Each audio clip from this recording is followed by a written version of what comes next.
Kami undang umat untuk bangkit berdiri. Mari kita menyanyikan nyanyian prosesi dari PKJ 169 bait yang pertama sampai keempat.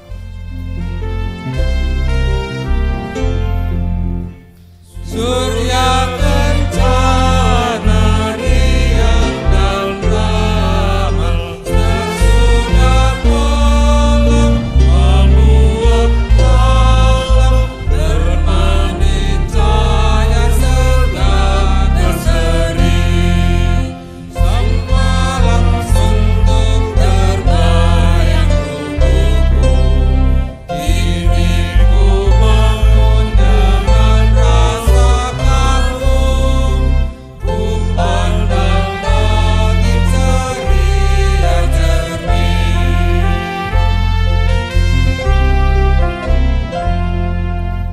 Indah sempurna ciptaan Tuhan, ku terkesima aku melihat karya tangannya yang agung megah. Bukan berhitung berlambang bagiku yang diwarnai semarak surgawi. Kerajaannya di cahaya mata.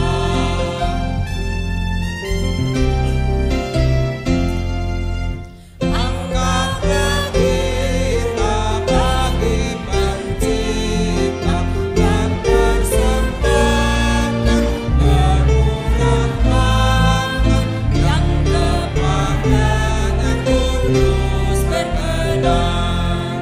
Pemberian kita yang paling mulia, itulah hati bersyukur sejati.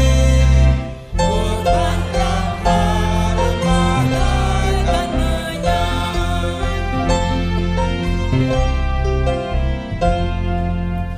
Siang dan malam umatnya aman, Taman ilahi memberkati yang kepadanya terus berserah.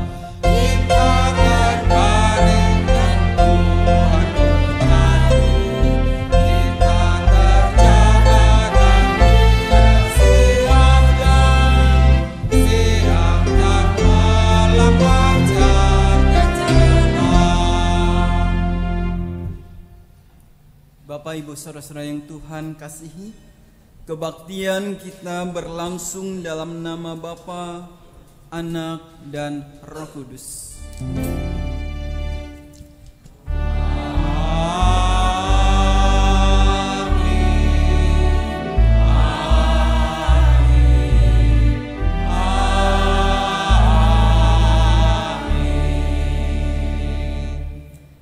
Kasih karunia dan damai sejahtera dari Allah Bapa kita dan dari Tuhan Yesus Kristus menyertai saudara.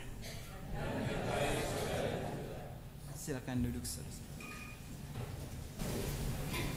Bapak Ibu Saudara-saudara, hari ini kita akan bersama-sama menaikkan syukur kita kepada Tuhan yang sudah memanggil kita untuk bersama-sama berhimpun bersekutu di tempat ini.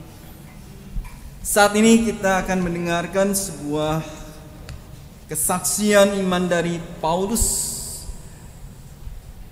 yang boleh disampaikan kepada kita bersama dan juga boleh menguatkan kita bersama di dalam memperteguh persekutuan kita. Mari kita bersama-sama menghayati apa yang disampaikan oleh Petrus kepada kita saat ini.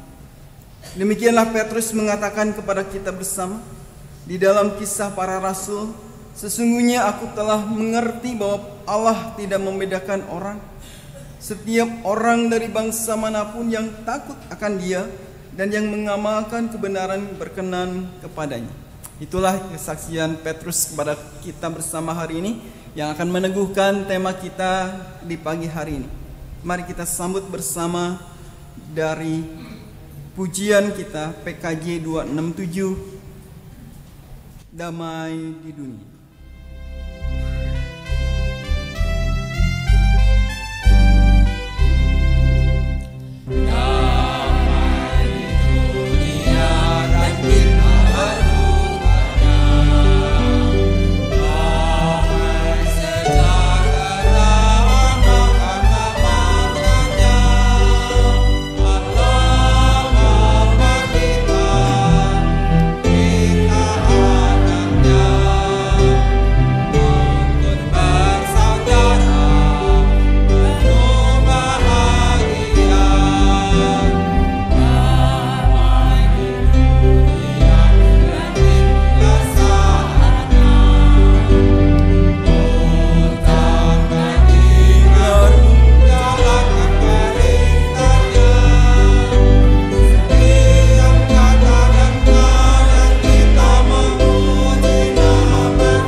Mari kita datang ke hadirat Tuhan dengan doa kita.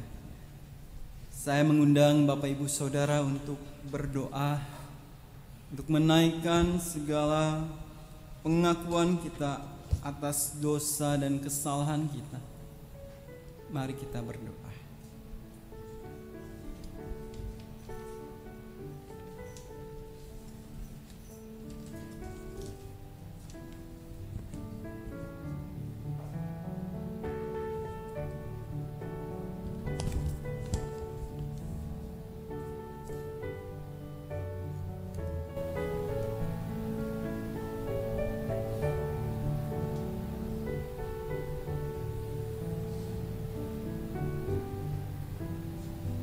Ketika kami menghayati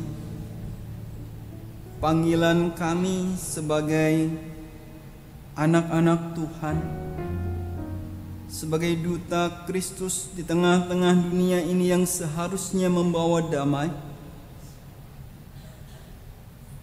Namun ya Tuhan, seringkali justru kami malah mengingkari panggilan kami yang menyatakan damai sejahtera Kristus bagi dunia ini. Oleh karena itu ya Tuhan, ampunilah kami, baharuilah kami, agar kami boleh menjadi pribadi-pribadi yang membawa damai Kristus di tengah-tengah dunia ini.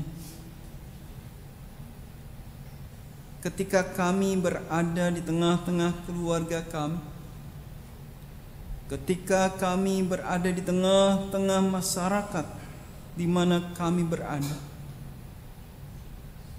termasuk juga ketika kami berada di tengah-tengah persekutuan kami dengan saudara-saudara kami di jemaat Tuhan. Maka ya Tuhan, biarlah belas pengasihan Tuhan sajalah yang mengubah, yang memperbaharui hidup kami, dan sekaligus juga meneguhkan kami untuk menjalankan tugas panggilan Tuhan tersebut. kasih dan belas pengasihan yang boleh melayakkan kami untuk hadir di tengah-tengah ibadah syukur ini. Maka kehadiran kami ini pula lah yang kami hayati sebagai panggilan Tuhan, anugerah yang sudah Tuhan berikan kepada kami. Tuhan, dengarkanlah doa-doa kami, doa yang kami naikkan kepada Tuhan.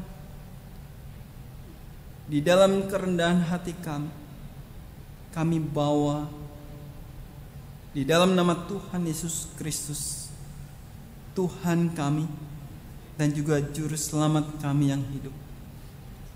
Amin. Bapak, Ibu, Saudara, mari kita sambut pengakuan dosa kita dengan sebuah pujian penyesalan kita pada Tuhan.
Bapak, Ibu, Saudara-saudara, saya bacakan berita anugerah yang boleh kita dengar saat ini. Saya akan membacakan dari surat Paulus kepada jemaat di Efesus. Demikian, karena dialah damai sejahtera kita yang telah mempersatukan kedua pihak dan yang telah merubuhkan tembok pemisah, yaitu perseteruan. Sebab dengan matinya sebagai manusia, Ia telah membatalkan hukum Taurat dengan segala perintah dan ketentuannya untuk menciptakan keduanya menjadi satu manusia baru di dalam dirinya, dan dengan itu mengadakan damai sejahtera.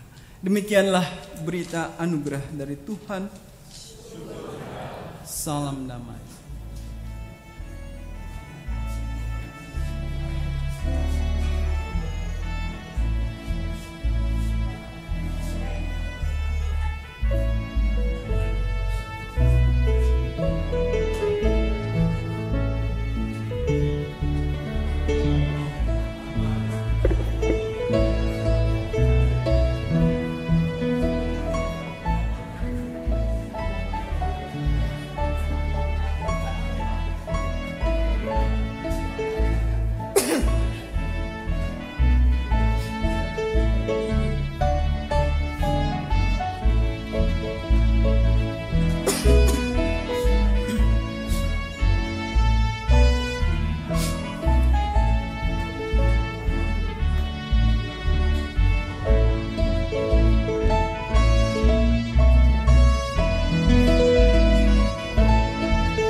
Saudara, kita akan mendengarkan persembahan pujian dari kelompok angklung lansia.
Biarlah persembahan pujian tadi boleh menghantar kita memasuki perenungan firman Tuhan di pagi hari ini. Kita mempersiapkan diri kita akan berdoa.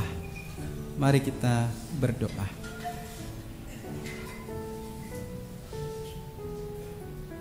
Allah yang Maha Kasih, yang kasih-Mu boleh kami hayati di dalam perjalanan kehidupan kami. yang kasih-Mu boleh kami rasakan melalui sapaan Tuhan kepada kami. Ketika kami memasuki rumah-Mu, kami boleh mengalami sapaan Tuhan melalui senyuman dan jabatan tangan yang hangat dari saudara-saudara kami di tempat ini. Sapaan-Mu boleh kami rasakan di dalam pujian, nyanyian, dan doa kami yang kami naikkan kepada Tuhan. Maka saat ini ya Tuhan, kami hendak mendengarkan sapaan Tuhan melalui firman yang akan kami baca, kami renungkan. Maka bersabdalah kepada kami, sapalah kami ini ya Tuhan dengan firman-Mu, agar kami semakin diteguhkan sebagai bagian dari persekutuan umat Tuhan. Oleh karena itu, bimbinglah kami dengan Roh Kudus-Mu, agar kami bukan hanya membaca, bukan hanya mendengar, tapi juga terlebih kami boleh melakukannya, mewujud menyatakannya di dalam kehidupan sehari-hari. Maka ya Tuhan, urapilah hamba-Mu yang Kau pakai untuk boleh menyampaikan sapaan Tuhan kepada umat-Mu. Urapilah dia. Kami berdoa di dalam nama Tuhan Yesus Kristus. Amin.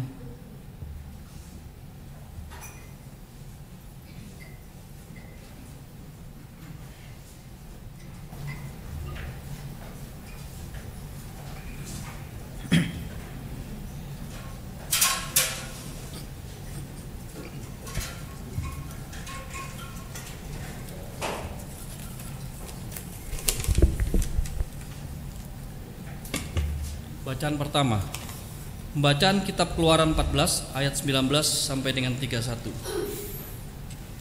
Keluaran 14 ayat 19 sampai dengan 31.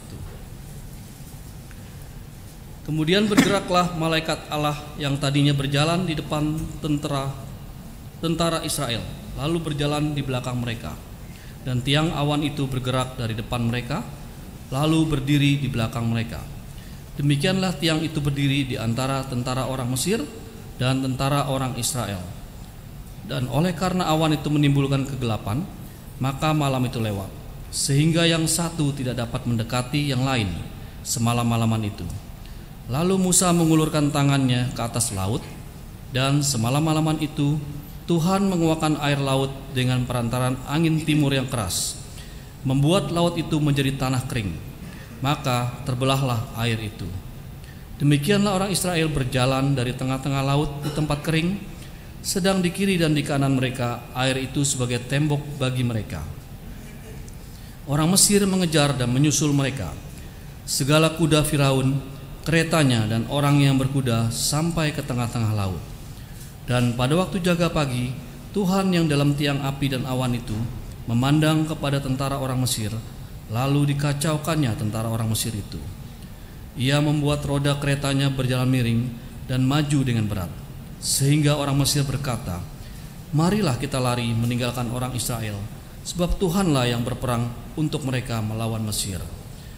Berfirmanlah Tuhan kepada Musa, ulurkanlah tanganmu ke atas laut, supaya air berbalik meliputi orang Mesir, meliputi kereta mereka dan orang mereka yang berkuda.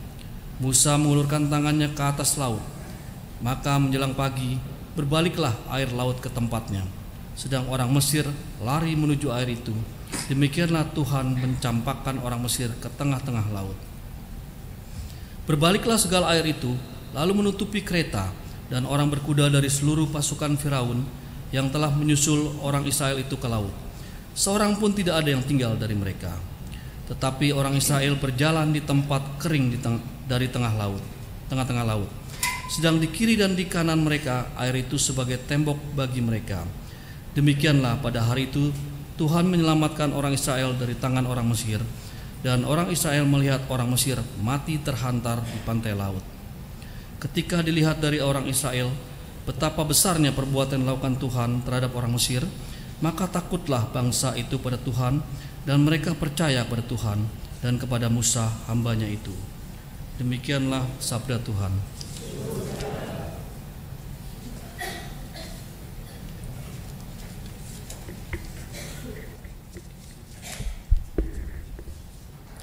Mazmur 114.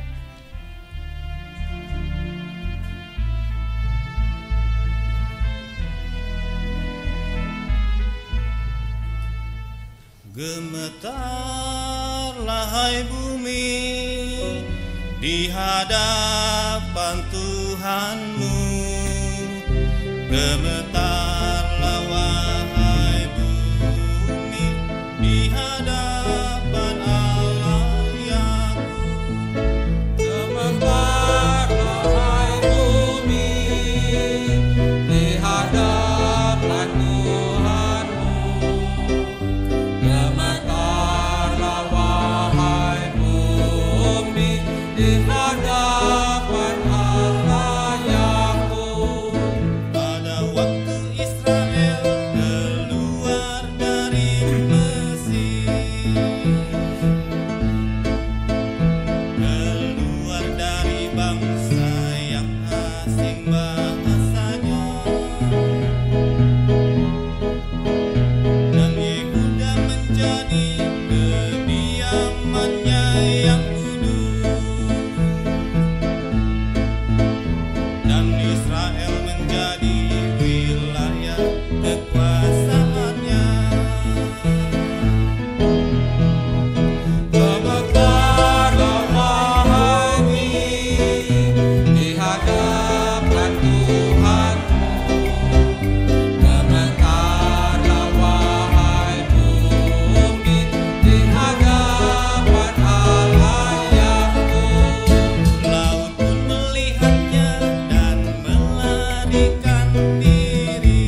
Bacaan kedua diambil dari surat Roma 14 ayat 1 dan 12. Jangan menghakimi saudaramu. Terimalah orang yang lemah imannya tanpa mempercakapkan pendapatannya, yang seorang yakin bahwa ia boleh makan segala jenis makanan, tetapi orang yang lemah imannya hanya makan sayur-sayuran saja. Siapa yang makan, janganlah menghina orang yang tidak makan, dan siapa yang tidak makan, janganlah menghakimi orang yang makan, sebab Allah telah menerima orang itu. Siapakah kamu sehingga kamu menghakimi hamba orang lain? Entahkah ia berdiri, entahkah ia jatuh, itu adalah urusan tuannya sendiri. Tetapi ia akan tetap berdiri, karena Tuhan berkuasa menjaga dia terus berdiri. Yang seorang menganggap hari yang satu lebih penting daripada hari yang lain, tetapi yang lain menganggap semua hari sama saja. Hendaklah setiap orang benar-benar yakin dalam hatinya sendiri. Siapa yang berpegang pada suatu hari yang tertentu, ia melakukannya untuk Tuhan. Dan siapa makan, ia melakukannya untuk Tuhan, sebab ia mengucapkan syukur kepada Allah. Dan siapa tidak makan, ia melakukannya untuk Tuhan, dan ia juga mengucap syukur kepada Allah. Sebab tidak ada seorang pun di antara kita yang hidup untuk dirinya sendiri, dan tidak ada seorang pun yang mati untuk dirinya sendiri. Sebab jika kita hidup untuk Tuhan, dan jika kita mati untuk Tuhan. Jadi baik hidup atau mati, kita adalah milik Tuhan. Sebab untuk itulah Kristus telah mati dan hidup kembali, supaya ia menjadi Tuhan, baik atas orang-orang mati maupun atas orang-orang hidup. Tetapi mengapakah engkau menghakimi saudaramu? Atau mengapakah engkau menghina saudaramu? Sebab kita semua harus menghadap tahta pengadilan Allah. Karena ada tertulis, demi aku hidup, demikianlah firman Tuhan. Semua orang akan bertekuk lutut di hadapanku, dan semua orang akan memuliakan Allah. Demikianlah setiap orang di antara kita akan memberi pertanggungan jawab tentang dirinya sendiri kepada Allah. Demikianlah sabda Tuhan.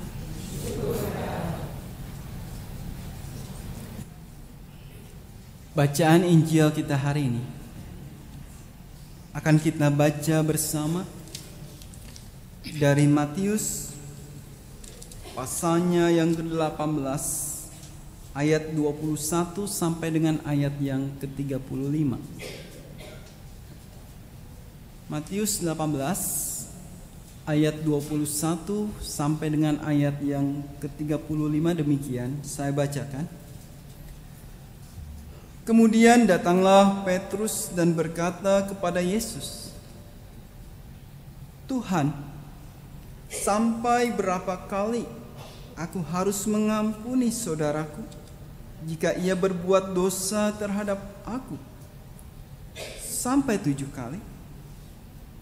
Yesus berkata kepadanya, "Bukan, aku berkata kepadamu, bukan sampai 7 kali, melainkan sampai 70 kali 7 kali. Sebab hak kerajaan surga seumpama seorang raja yang hendak mengadakan perhitungan dengan hamba-hambanya. Setelah ia mulai mengadakan perhitungan itu, dihadapkanlah kepadanya seorang yang berhutang 10.000 talenta.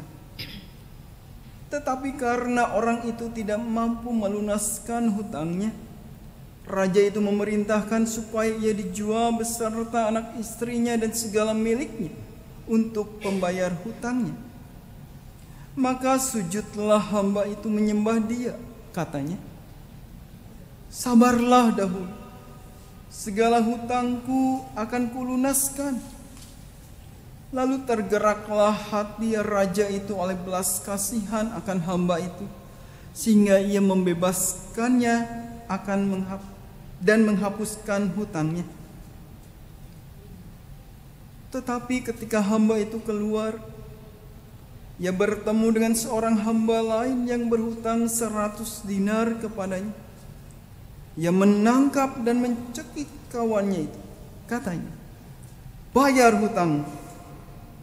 Maka sujudlah kawannya itu dan memohon kepadanya, sabarlah dahulu, hutangku itu akan kulunaskan. Tetapi ia menolak dan menyerahkan kawannya itu ke dalam penjara sampai dilunaskannya hutangnya. Melihat itu, kawan-kawannya yang lain sangat sedih, lalu menyampaikan segala yang terjadi kepada tuan mereka. Raja itu menyuruh memanggil orang itu dan berkata kepadanya, "Hai hamba yang jahat, seluruh hutangmu telah kuhapuskan karena engkau memohonkannya kepadaku. Bukankah engkau pun harus mengasihani kawanmu seperti aku telah mengasihani engkau?" Maka marahlah tuannya itu dan menyerahkannya kepada algojo-algojo sampai ia melunaskan seluruh hutangnya. Maka Bapakku yang di surga akan berbuat demikian juga terhadap kamu, apabila kamu masing-masing tidak mengampuni saudaramu dengan segenap hatimu. Demikianlah Injil Yesus Kristus yang berbahagia tentunya kita yang mendengarkan firman Tuhan dan yang memeliharanya. Haleluya. Haleluya, haleluya, haleluya.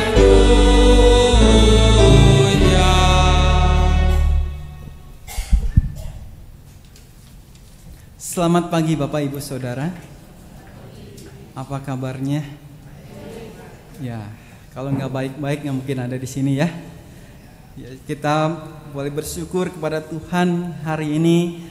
Saya pikir sejak minggu yang lalu dan minggu-minggu yang akan datang, perenungan firman Tuhan kita tidak lepas dari tema soal persekutuan ya. Minggu yang lalu masih ingat tema apa yang dijadikan refleksi kita bersama? Ada yang masih ingat? Wah lupa, cari warta dulu ya. Minggu yang lalu apa? Oke, nggak apa-apa. Tapi saya yakin tadi sempat nanya-nanya saya soal persekutuan. Masih tetap soal persekutuan. Dan ngomong-ngomong soal persekutuan, saudara, ada yang menganggap bahwa persekutuan itu ibaratnya seperti sebuah bangunan, gitu katanya. Dan ketika kita melihat dan memahami bahwa persekutuan itu ibarat sebuah bangunan, gitu ya, maka kita bisa memahami seperti halnya bangunan itu. Maka kita berusaha membangun perlahan demi perlahan, gitu ya. Hari demi hari, bahkan harus melalui tahun demi tahun, gitu ya. Ada kalanya ketika kita membangun sebuah bangunan, hari demi hari harus kita lalui.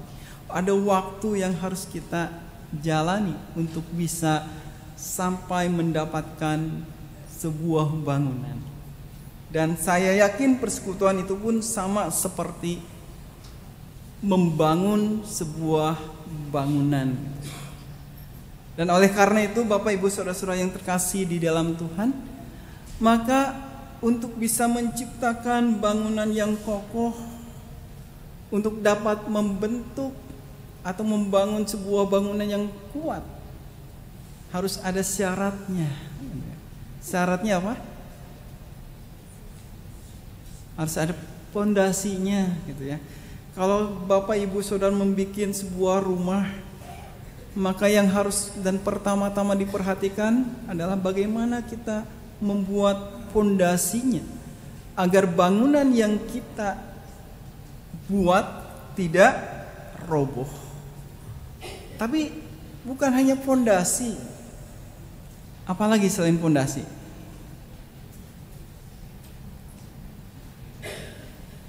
Ada hal lain, gitu ya. Ketika batu bata ditumpuk-tumpuk, gitu ya, kita memerlukan perekat antara satu dengan yang lain agar batu bata itu tidak ambruk, gitu ya. Perlu apa? Semen, gitu ya, semen pasir dan kawan-kawannya, agar tembok-tembok itu bisa berdiri juga dengan kokoh. Jadi sebuah persekutuan memang memerlukan syarat, pondasi yang kuat, perekat-perekat yang ada di dalam, dan sama hanya dengan sebuah persekutuan. Persekutuan juga tentunya mempunyai persyaratan yang harus dimiliki agar persekutuan itu kokoh dan kuat. Bapak Ibu Saudara yang terkasih di dalam Tuhan Yesus Kristus, melalui bacaan leksionari kita hari ini, saya akan mengajak kita bersama untuk merefleksikan dua hal yang juga bisa menjadi pondasi dari sebuah persekutuan kita. Apa itu? Yang pertama, di dalam Injil Tuhan Yesus menyampaikan sebuah perumpamaan tentang pengampunan. Saya pikir betul juga. Ketika kita bersama-sama menghayati sebuah persekutuan otomatis kita bicara soal relasi satu orang dengan orang yang lain, ya. Persekutuan selalu ada di dalam relasi satu dengan yang lain. Ketika pengampunan menjadi pondasi dari relasi atau persekutuan kita, maka pengampunan menjadi dasar yang kokoh untuk kita bersekutu. Bapak Ibu pernah merasa sakit hati nggak ketika Bapak Ibu Saudara berrelasi satu dengan yang lain? Khususnya lah di sini, di dalam persekutuan kita di GKI Kafling Polri. Pernah merasa sakit hati dengan siapapun yang saudara temui? Pernah saudara marah dengan seseorang? Pernah saudara merasa kecewa atau dan sebagainya terhadap saudara kita? Pernah? Pernah ya Bu ya? Gimana rasanya Bu? Ketika rasa marah, benci mungkin bisa jadi dendam ada di dalam diri kita. Apa yang Bapak Ibu rasakan? Gak enak ya? Gak enak. Ketika perasaan marah, ketika perasaan benci tidak bisa kita lepaskan dari dalam diri kita, maka kita merasa gak enak. Gak enak. Apalagi kalau harus bertemu dengan orang yang terkait dengan rasa benci kita, marah kita. Gak enak. Mungkin kita cemberut setiap kali bertemu dengan orang itu. Mungkin kita membuang muka kita ketika kita berjumpa dengan orang itu. Padahal orang itu cengengesan ya, bisa senang, bisa ketawa. Kitanya yang dongkol. Gak enak sendiri di kita. Maka itu harus dilepaskan. Gimana melepaskannya? Pengampunan. Pengampunan menjadi salah satu hal yang harus kita lakukan untuk melepaskan semua rasa itu. Mengampuni, saudara, di dalam konteks perumpamaan Tuhan Yesus kita lihat, dan apa yang dimaksudkannya adalah perbuatan-perbuatan atas orang yang telah melakukan perbuatan salah pada kita. Ketika Yesus diperhadapkan oleh pertanyaan Petrus, berapa kali aku harus mengampuni? Kita diperhadapkan pada masalah pemahaman, saudara. Masalah pemahamannya seperti apa? Dan kita seringkali juga sama memahami soal pengampunan itu sama seperti yang Petrus pahami. Dalam artian kita memahami mengampuni itu senantiasa dalam artian batasan-batasan tertentu. Pengampunan seringkali kita batasi dalam hitungan angka. Kalau satu kali dia salah, oke lah, gak apa-apa. 2 kali masih longgar, kita maafkan. Tapi kalau sudah 3 kali, jangan main-main. itu sudah keterlaluan namanya gitu ya. Aku nggak akan maafin lagi dia gitu ya. Seringkali gitu kan, kita seringkali membatasi batasan itu. Dan inilah yang Yesus sampaikan di dalam jawaban kepada Petrus, dalam artian bahwa pengampunan haruslah dipahami dalam artian yang tidak terbatas. Pengampunan haruslah diberikan tidak ada batasnya. Dan oleh karena itulah untuk menjawab jawaban Petrus, Yesus menyampaikan sebuah perumpamaan dari seorang raja yang mengadakan pemeriksaan dengan para hambanya, dengan para pelayannya. Kalau kita simak sudah, perumpamaan ini sering kita dengar, rasanya sudah hafal ya di luar kepala kita, tapi cukup menarik sih. Di dalam rangka kita melihat apa yang mau disampaikan oleh Yesus melalui pengampunan saat ini. Di dalam perumpamaan ini kita menemukan sosok seorang raja yang sedang mengadakan pemeriksaan dengan para hambanya itu. Dan para hambanya itu rupanya bukan hanya hamba-hamba biasa. Sepertinya hamba-hamba yang dimaksud adalah para pejabat tinggi, karena jumlah uang yang dipercayakan kepada mereka bisa dibilang cukup tinggi. Ketika ia menemukan salah satu pejabat itu berhutang, maka raja itu bertindak. Itu yang dipaparkan oleh Injil Matius. Ketika raja itu menemukan salah satu hambanya berhutang, raja itu mulai bertindak. Tapi ini,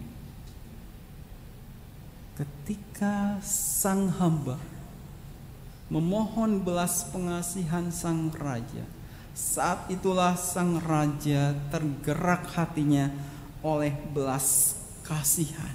Dan belas kasihan inilah yang membuat sang raja membebaskan hambanya.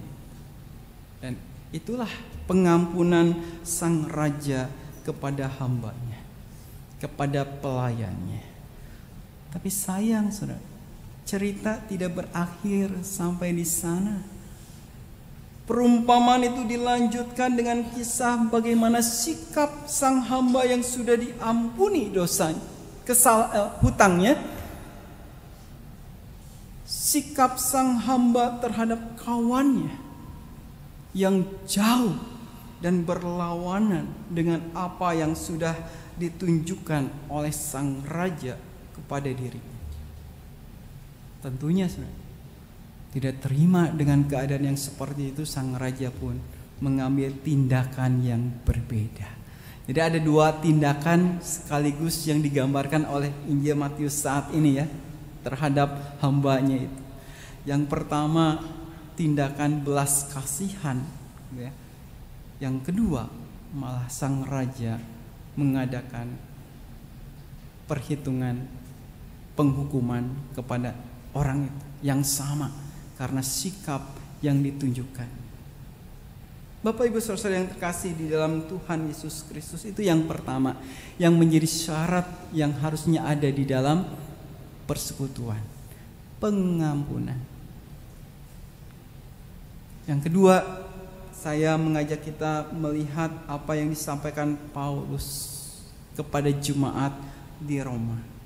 Kita diajak untuk menumbuhkan sikap simpati, sikap menghormati, sikap tidak memandang rendah orang lain. Di dalam persekutuan tentunya ada banyak ragam orang, ada banyak keanekaragaman, baik budaya, pemikiran, latar belakang etnis dan sebagainya. Dan saya yakin di sini pun ada banyak keragaman. Dan biasanya Bapak Ibu Saudara, di dalam keragaman senantiasa rentan apa? Rentan konflik ya. Rentan benturan satu dengan yang lain. mulai beda kepentingan dan sebagainya. Dan itulah yang senantiasa mengancam sebuah persekutuan. Dan di jemaat Roma yang mau kita saksikan bersama apa yang disampaikan oleh Paulus, kita juga melihat hal yang sama. Di dalam kehidupan jemaat Roma, Paulus menangkap gejolak yang sedang terjadi. Orang-orang Kristen di Roma kebanyakan berlatar belakang orang asing, orang Yahudi atau Yunani yang datang dari berbagai macam latar belakang budaya dan agama, dan rata-rata mereka masih berpegang pada adat istiadat mereka, termasuk soal tadi makanan hari-hari. Paulus mengingatkan bahwa menolak semua pertentangan ini, karena pertentangan inilah yang akan merusak persekutuan mereka.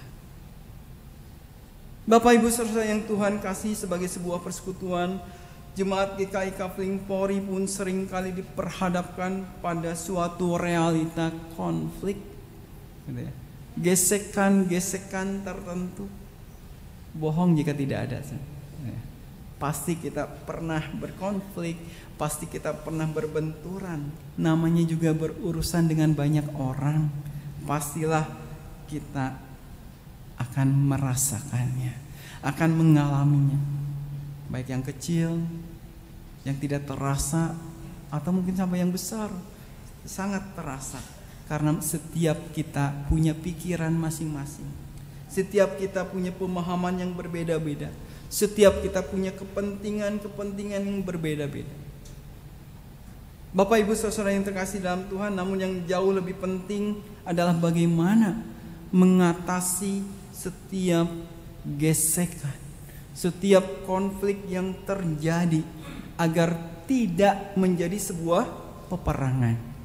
Ini tema kita yang disebutkan tadi, persekutuan tanpa peperangan. Ini bahasa yang disampaikan gitu ya, kata yang dipakai.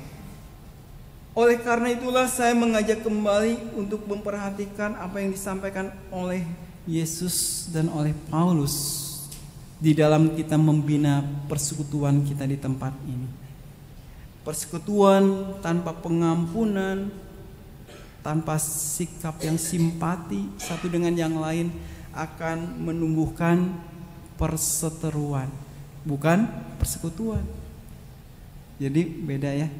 Sebuah persekutuan yang dilandasi oleh semangat pengampunan, kasih, simpati satu dengan yang lain akan menghadirkan sebuah persekutuan yang indah. Tapi persekutuan tanpa dijiwai pengampunan dan sikap simpati bukanlah persekutuan yang indah, tapi perseteruan. Yang mana mau saudara pilih? Persekutuan atau perseteruan? Persekutuan yang diharapkan itu ya. Maka ciptakanlah itu. Ciptakanlah persekutuan yang dilandasi oleh pengampunan. Ciptakanlah persekutuan yang dilandasi oleh sikap saling menghargai. Tunjukkanlah simpati satu dengan yang lain. Semoga Tuhan Yesus memberkati persekutuan kita, dan persekutuan kita memuliakan Tuhan, bukan memuliakan diri kita. Mari kita bersatu teduh. Setelah itu kita akan mendengarkan pujian dari Angklung Lansia.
Jemaat terkasih, saya undang kita bangkit berdiri.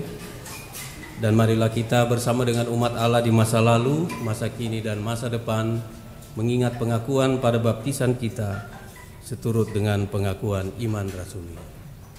Aku percaya kepada Allah, Bapa yang Maha Kuasa, Khalik langit dan bumi, dan kepada Yesus Kristus, anaknya yang tunggal Tuhan kita, yang dikandung dari Roh Kudus, lahir dari anak darah Maria, menderita sengsara di bawah pemerintahan Pontius Pilatus, disalibkan, mati dan dikuburkan, turun ke dalam kerajaan maut. Pada hari yang ketiga bangkit pula dari antara orang mati, naik ke surga, duduk di sebelah kanan Allah, Bapa yang Maha Kuasa, dan dari sana Ia akan datang untuk menghakimi orang hidup dan yang mati. Aku percaya kepada Roh Kudus, gereja yang kudus dan am, persekutuan orang kudus, pengampunan dosa, kebangkitan orang mati, dan hidup yang kekal. Silakan duduk kembali.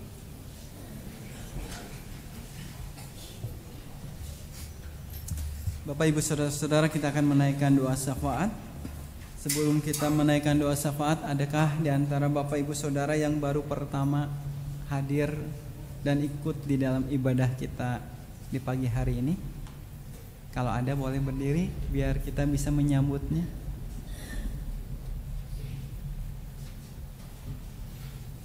Nggak ada ya?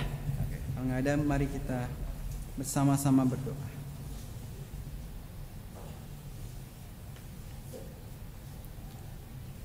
Melalui firman Tuhan hari ini kami diingatkan sebagai sebuah persekutuan umat Tuhan. Maka kami belajar dan ingatkan untuk saling mengampuni, untuk saling memberikan sikap atau menunjukkan sikap simpati, saling menghargai orang lain. Oleh karena itu ya Tuhan,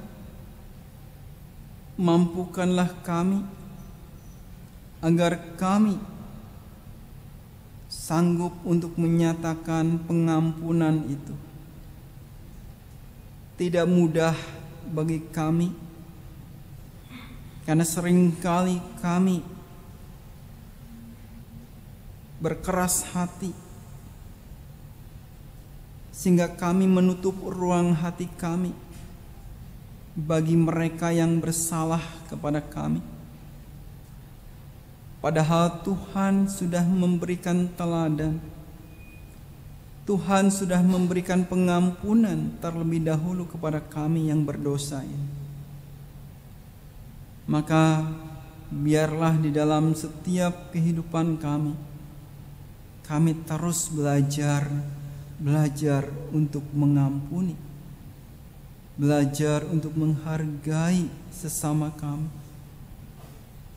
sehingga persekutuan kami boleh kami ciptakan menjadi sebuah persekutuan yang indah, sehingga persekutuan kami bukan berubah menjadi sebuah perseteruan. Dengarkanlah doa kami ya Tuhan, termasuk ketika kami menaikkan syafaat kami di pagi hari ini. Kami berdoa bagi seluruh pergumulan jemaat-Mu di tempat ini, untuk setiap pergumulan di dalam keluarga, untuk setiap pergumulan di dalam pekerjaan, di dalam studi, agar kami dimampukan menghadapi semua pergumulan tersebut bersama dengan Tuhan.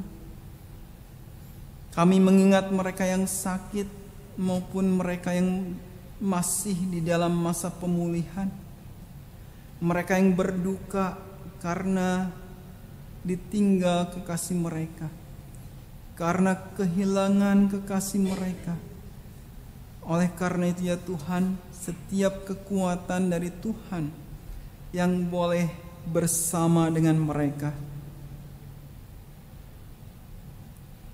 Sebagai bagian dari jemaat, kami rindu berdoa bagi setiap kegiatan dan pelayanan gereja di tempat ini. Kami juga rindu berdoa di dalam proses pencarian calon penatua baru. Kami berdoa untuk setiap hal yang boleh dipikirkan dan digumulkan di dalam seluruh rangkaian pelayanan kami. Maka perlengkapilah jemaat-Mu di tempat ini, perlengkapilah majelis jemaat, perlengkapilah seluruh badan pelayanan yang ada, perlengkapi juga guru sekolah minggu, para aktivis, karyawan gereja, seluruh anggota jemaat dan simpatisan, agar mereka juga boleh semakin menghayati panggilan mereka di dalam melayani Tuhan, termasuk juga setiap pribadi kami ya Tuhan, agar kami satu hati membangun tubuh Kristus di mana Engkau tempatkan kami sebagai persekutuan Tuhan, persekutuan umat Tuhan, sebagai bagian dari bangsa dan negara ini. Kami juga berdoa untuk kehidupan bangsa kami. Tuhan yang menyertai pemerintah kami, Tuhan yang menyertai kehidupan bangsa ini, dan kami hanya serahkan ke dalam tangan kasih Tuhan kami, Yesus Kristus Tuhan kami. Amin.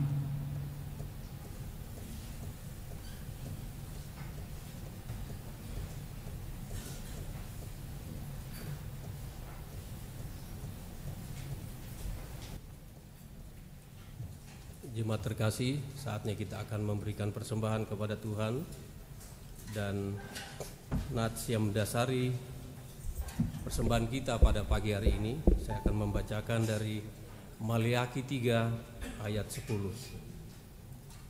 Bawalah seluruh persembahan persepuluhan itu ke dalam rumah perbendaharaan, supaya ada persediaan makanan di rumahku, dan ujilah aku, firman Tuhan semesta alam, apakah aku tidak membukakan bagimu tingkap-tingkap langit dan mencurahkan berkat kepadamu sampai berkelimpahan. Sambil kantong diedarkan, kita menyanyi dari Kidung Jemaat 300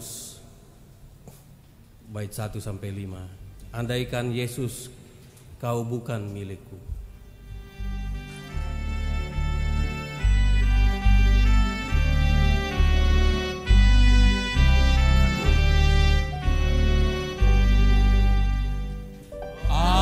Dalam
bait pertama.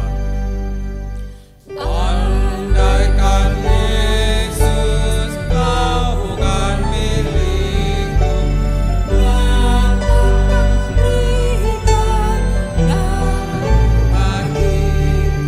Diundang jemaat bangkit berdiri.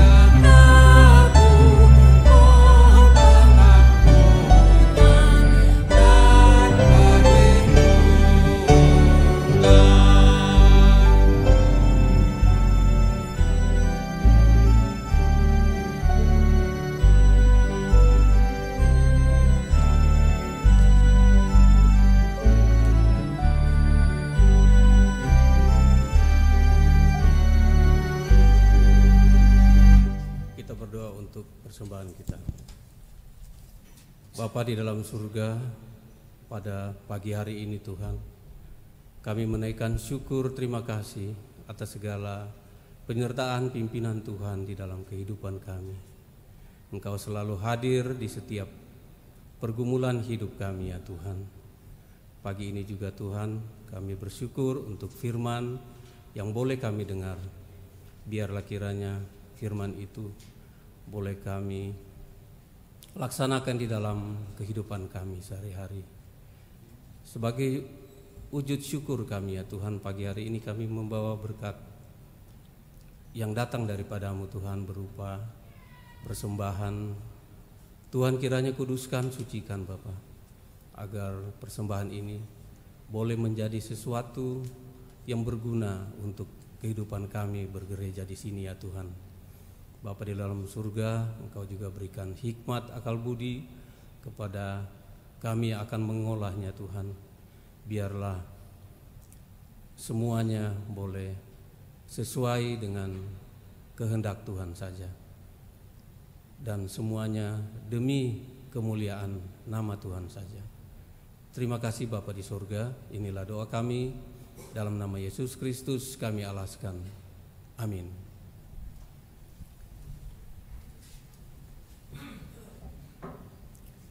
Dengan tetap berdiri, sebagai lagu pengutusan kita menyanyi dari NKB 111 bait 1 sampai 5. Gereja Bagai Bahtera.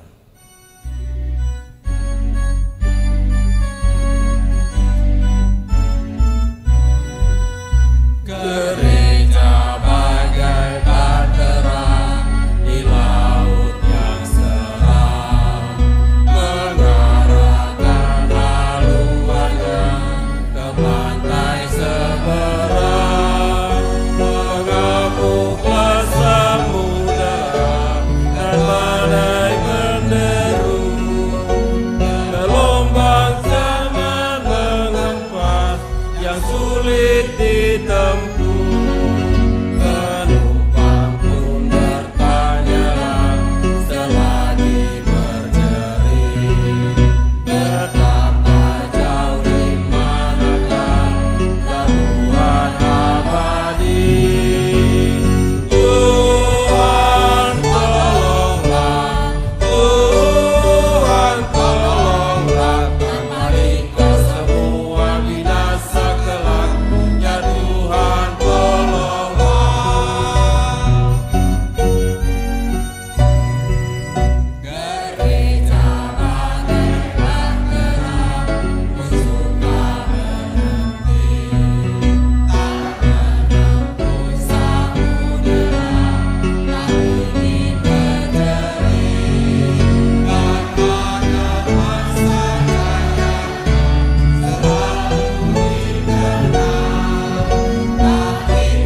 Bapak Ibu Saudara yang terkasih dalam Tuhan, mari kita ciptakan sebuah persekutuan yang dilandasi oleh pengampunan Tuhan, yang dilandasi oleh sikap saling menghargai. Maka tetap arahkanlah hatimu kepada Tuhan. Jadilah saksi Kristus, terpujilah Tuhan. Pergilah dengan sejahtera dan terimalah berkat Tuhan. Tuhan memberkatimu dan melindungimu. Tuhan menyinarimu dengan wajah-Nya dan memberimu kasih karunia. Tuhan menghadapkan wajah-Nya kepadamu dan memberimu damai sejahtera. Amin.